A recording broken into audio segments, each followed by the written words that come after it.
Alright, ঘড়িতে সময় হচ্ছে এখন 2:15, আর আমি চলে আসছি ব্রাহ্মণবাড়িয়া। এখান থেকে ভৈরব ব্রিজ আনুমানিক 16 কিলোমিটার, 16 বা 17। অ্যান্ড আমার বাইকে ফুয়েল শেষ, এখন বাইক চলতেছে রিজার্ভে। পিছনে ব্রাহ্মণবাড়িয়া যে মোড়টা পার করলাম, সেই মোড়ে ফুয়েল স্টেশন নাই, আছে বাট সেগুলা সব সিএনজি পাম্প, অকটেন নেই, তাই অকটেন নিতে পারিনি। তো তখনই ম্যাপ চেক করলাম যে কত দূর হবে ফুয়েল স্টেশন। দেখলাম যে ভৈরবের ওখানে আছে আনুমানিক 16-17 কিলোমিটার।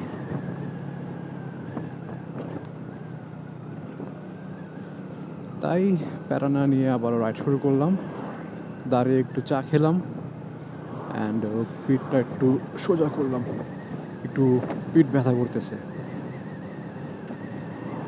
সেই পুরাতন মসজিদটি দেখে বের হয়ে এখান পর্যন্ত আসার যে রাস্তাটুকু আমার একটুও ভালো লাগেনি, কারণ প্রত্যেকটা মুহূর্ত, প্রত্যেকটা মোমেন্টে জাস্ট ঝাঁকি আর ঝাঁকি, ঝাঁকি খেতে খেতে আমার বিরক্ত লেগেছে, আর ত্যাক্ত লেগে গেছিলো, মন চেয়েছিল বাইক রাইড করবো না আর। পরবর্তীতে একটু দাঁড়ালাম, রেস্ট নিলাম, তারপর আবার শুরু করলাম, বাট আবারও একই ঝাঁকি ঝাঁকি আর ঝাঁকি, ঝাঁকি খেতে খেতেই এই পর্যন্ত আসা। এখন একটু ভালো রাস্তা পাইছি, সমতল, তাই একটু রিল্যাক্সে রাইড করতেছি, আর এখন একটু ভালো লাগতেছে। বাট সামনে আবারও ভাঙ্গা আছে অ্যান্ড ম্যাপে চেক করলাম যে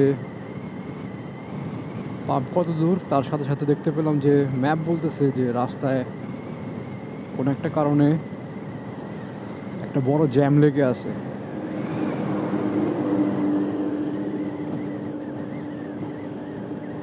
অ্যান্ড দেখি সামনে আগায়া আসলে কোনো জ্যাম আছে নাকি বা কোনো কিছু হয়েছে নাকি। আর যদি জ্যাম লেগেই থাকে তাহলে কিছু তো করার নেই, জ্যামে থাকতে হবে, ওয়েট করতে হবে। আশা করি বাইক আছে, সাইড দিয়ে বেরিয়ে যাব।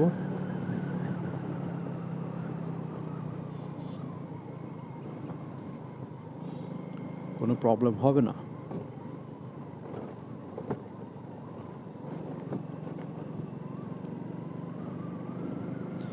এই রাস্তা দেখতেছি প্রায় গত 2-3 বছর ধরে বানিয়ে যাচ্ছে, কিন্তু এখনো শেষ করতে পারেনি।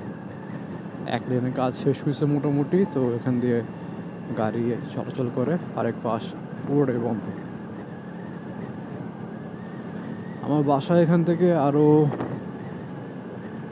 84 কিলোমিটার, 84 নাকি 85 দেখলাম। অ্যান্ড সময় বলতেছে 4 ঘন্টা সময় লাগবে। এতক্ষণ তো লাগার কথা না যদি রাস্তা ফ্রি থাকে, বাট গুগল ম্যাপ আমাকে এরকম কেন বলতেছে যে সময় লাগবে 4 ঘন্টা? হয়তো কিছু একটা আছে, আমি জানি না। দেখি কয়টা বাজে পৌঁছাই বাসায়, কিন্তু বাসায় পৌঁছাইতে এখন অনেক সময় বাকি। তার আগে রাইড করতে হবে। হ্যাঁ, যাও যাও, তুমি যাও, রাস্তা তো তুমগুড়ি। জ্যাম আর ভাঙ্গা একসাথে।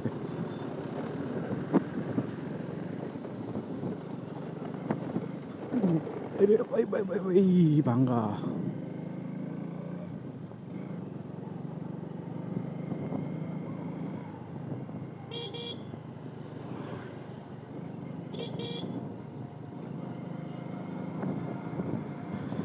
যা, পুরো লেনই বন্ধ হয়ে গেছে।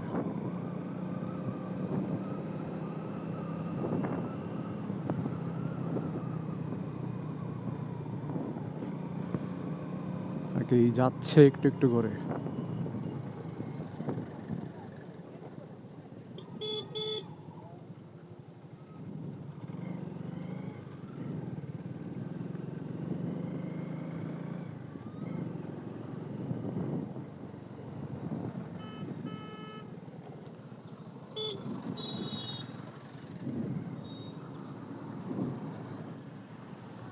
নিচে নামায় দেয়।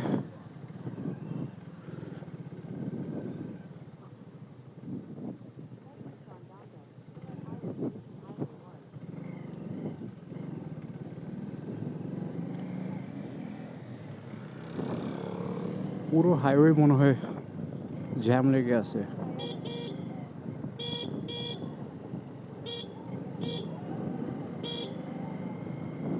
ভাই রে ভাই, ভালো জ্যাম লাগছে। Google map was right.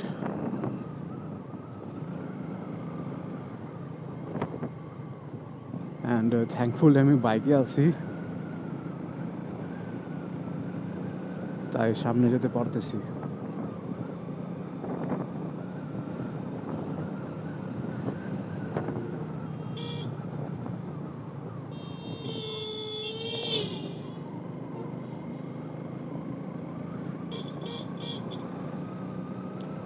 এখন সামনে গেলে দেখা যাবে জ্যামটা কিসের,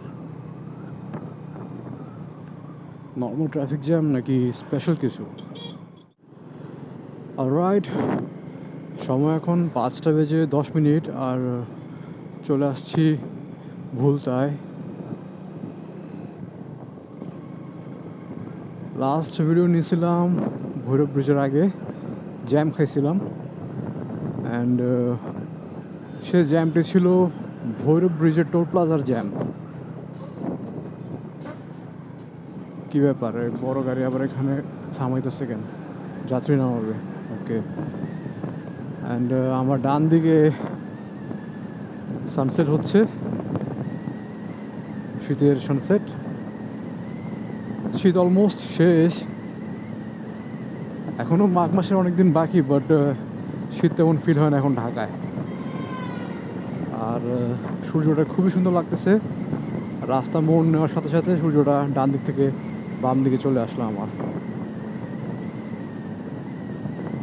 আর অনেকে ফ্লাইওভারের উপরে ফটোশ্যুট করতেছে, নাইস। ভৈরব ব্রিজ পার করার পর বাইকে অল্প কিছু ফুয়েল নিছি 400 টাকার, একটু বেশি নিয়ে নিলাম যাতে এই রাইড শেষ করার পরও 2-1 দিন চলার মতন অল্প একটু ফুয়েল থাকে। 2-1 দিন তো আমি বেশি বলে ফেলছি, যদি চালাই তো একদিনে শেষ হয়ে যাবে। তো সিটিতে রান করার জন্য আবার কী করতেছে ফ্লাইওভারের উপরে, এখানে ছবি তুলবো ভালো হতো, কিন্তু এইভাবে ইনসেইন। তো সেটাই, ফুয়েল নিলাম। ফুয়েল নেওয়ার পর আর কোথাও থামিনি, জাস্ট নরসিংদীতে এন্ট্রি করে 5 মোড়ের পর একটু থামলাম, একটু চিপস খেলাম একটা, অ্যান্ড একটা ছোট ম্যাক্স কোলা মজুদ ছিল না, সেগুলোর ভিডিও নিয়ে একটু ওয়াশরুমে গেলাম, ফ্রেশ হলাম, দেন আবার রাইডে। বাস মামা, তুমি এমন করো কেন, আমার হার্ট অ্যাটাক দিও না। আর রাস্তায় অন্য কোথাও তেমন জ্যাম ছিল না, জাস্ট নরসিংদীতে এন্টার করার পর বাজার এরিয়াগুলোতে একটু ট্রাফিক ছিল, আর যেখানে ফ্লাইওভার কাজ চলতেছে সেখানে একটু ধীর গতির ট্রাফিক ছিল। এছাড়া এভরিথিং ওয়াজ জাস্ট ফাইন। আমার বাসা এখান থেকে খুবই কাছে, আনুমানিক 20 কিলোরও কম হবে। তো আমার আর বেশি সময় লাগার কথা না, বাসায় পৌঁছে যাব। জাস্ট এখানে জ্যাম না পাইলেই হয়েছে আমার। রাইড শেষ হতে হতে আমার 900+ কিলোমিটার হয়ে যাওয়ার কথা, অ্যান্ড অলরেডি 900+ কিলোমিটার হয়ে গেছে। হয়েছে না হয়নি? না, আরও 8 কিলো বাকি। 8 কিলো রাইড করার পর 900 কিলোমিটার কমপ্লিট হবে এই রাইডের। Slow, come on, overtake, horn, horn, yep. একে বাম দিক দিয়ে ওভারটেক, হ্যাঁ করা যাবে।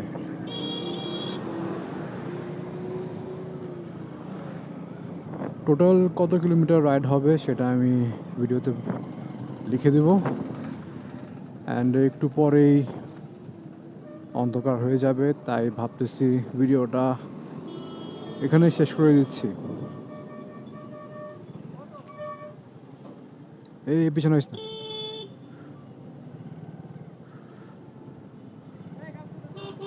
বড় বাসগুলা হুটহাট আবার পিছনে চলে আসে, তো সেগুলা খুবই ঝুঁকিপূর্ণ। ওভারটেক, গুড, ওভারটেক করতে পারছে। এত কিলো চড়ার পরও এর মধ্যে দম আছে এখনো কিছুটা। সো আশা করতেছি এরকম রাইড প্রথম দিয়েছি, তো আপনাদের কাছে ভালো লাগবে। অ্যান্ড যদি ভালো লেগে থাকে প্লিজ আমাকে কমেন্টে জানাবেন। ইনশাল্লাহ এই বছরটা শুরু করলাম একটি সুন্দর বড় ট্রিপ দিয়ে। অ্যান্ড এই বছর যাতে আরও সুন্দর সুন্দর জায়গায় ঘুরতে পারি, ভিডিও করতে পারি, সেটাই ইচ্ছা। আর রাস্তার কাজ হওয়ায় ধুলা খাইতে খাইতে আমি সাদা হয়ে গেছি।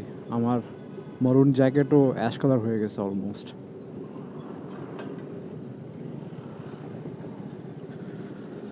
এই বাসটা, বাস না, এটা এটা একটা কার্গো।